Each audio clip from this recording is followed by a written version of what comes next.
ചേലക്കരയിലെ തെരഞ്ഞെടുപ്പ് ഫലത്തെക്കുറിച്ച് അവിടുത്തുകാർക്ക് എന്താണ് പറയാനുള്ളത് എന്നതുകൂടി നമുക്കൊന്ന് നോക്കാം. മുമ്പേ ഞങ്ങളൊക്കെ തീരുമാനിച്ചാണ് പ്രദീപ് ജയിക്കുന്നത്.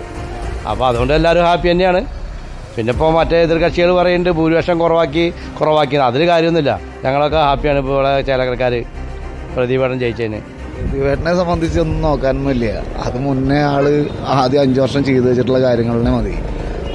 നിർത്തിയപ്പോൾ തന്നെ എല്ലാവരും എന്താ പറയുക, ആളിനെ ജയിക്കുന്നുണ്ട്. അതിന് വേറെ വ്യത്യാസമൊന്നുമില്ല. അതിനെ ഉണ്ടായിരിക്കുന്നത്. ഏത് സ്ഥാനാർത്ഥിയെ സംബന്ധിച്ച് പറഞ്ഞു കഴിഞ്ഞാൽ അവർക്ക് 5 വർഷം കിട്ടിയിട്ട് 1,90,000 രൂപയുടെ സാലറി കിട്ടിയിട്ട് അത് തികയില്ല, അവരുടേതായിട്ടുള്ള കാര്യങ്ങൾക്ക് തന്നെ തികയില്ല എന്നാണ് പറഞ്ഞിട്ടുണ്ടായിരുന്നത്. അങ്ങനത്തെ ഒരാൾ പിന്നെ അതിന് ശേഷം ലോക്സഭ വന്നു. അതിൻ്റെ മറുപടി എന്താണെന്നുള്ളത് കാണിച്ചു കൊടുത്തിട്ടുള്ളതാണ്. പിന്നിപ്പോൾ ഇതിൽ പിന്നെ പറയേണ്ട കാര്യമില്ലല്ലോ. റിസൾട്ട് വന്നു, പ്രദീപ് ജയിച്ചു. പ്രതീക്ഷിക്കാത്തതിനേക്കാൾ കൂടുതൽ ഭൂരിപക്ഷത്തിലാണ്. പ്രതീക്ഷിച്ചില്ല. ഇവിടെ സംഭവിച്ചത് എന്താ വെച്ച് കഴിഞ്ഞാൽ വീണ്ടും തോറ്റ സ്ഥാനാർത്ഥിയെ വീണ്ടും കൊടുന്ന ഒരു അവസരം കൊടുത്തത് കോൺഗ്രസിന് വളരെ തെറ്റായിപ്പോയി. പ്രദീപേട്ടെന്ന് വെച്ച് കഴിഞ്ഞാൽ ഒരു നല്ല സ്ഥാനാർത്ഥിയാണ്. അത് മാത്രമല്ല ഇവിടെ 5 കൊല്ലം MLA ആയിരുന്ന ആളാണ്. ഇപ്പം നമ്മളൊരു കോള് പ്രദീപേട്ടനെ വിളിച്ചു കഴിഞ്ഞാൽ തിരിച്ചു വിളിക്കുന്ന വ്യക്തിയാണ്. അതാണ് പ്രദീപേട്ടൻ്റെ മികവ്. റിസൾട്ട് നല്ല അഭിപ്രായമാണ്. പ്രദീപ് തന്നെയാണ് ഇവിടെ ജയിക്കേണ്ട ആള്. അപ്പോൾ അത് കാരണം കൊണ്ട് ഇവിടെ ഇതിനു മുൻപേ ജയിച്ചിട്ടും വികസന പ്രവർത്തനമൊക്കെ നടത്തിയിട്ടുള്ളതാണ്. അപ്പോൾ അതുകൊണ്ട് ഏറ്റവും നന്നായിരിക്കുന്ന ഒരു റിസൾട്ടാണ് ഇവിടെ വന്നിട്ടുള്ളത്.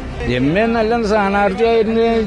ഇതിപ്പോൾ MP ആയിട്ടിരിക്കുന്ന സമയത്ത് ഇവിടെ ജനങ്ങൾക്ക് പറയാനുള്ളത് എന്താ വെച്ചെങ്കിൽ ഇവിടെ കൂടുതൽ വികസന പ്രവർത്തനങ്ങൾ നടത്തിയിട്ടില്ല എന്നാണ് പറയുന്ന റിസൾട്ട്.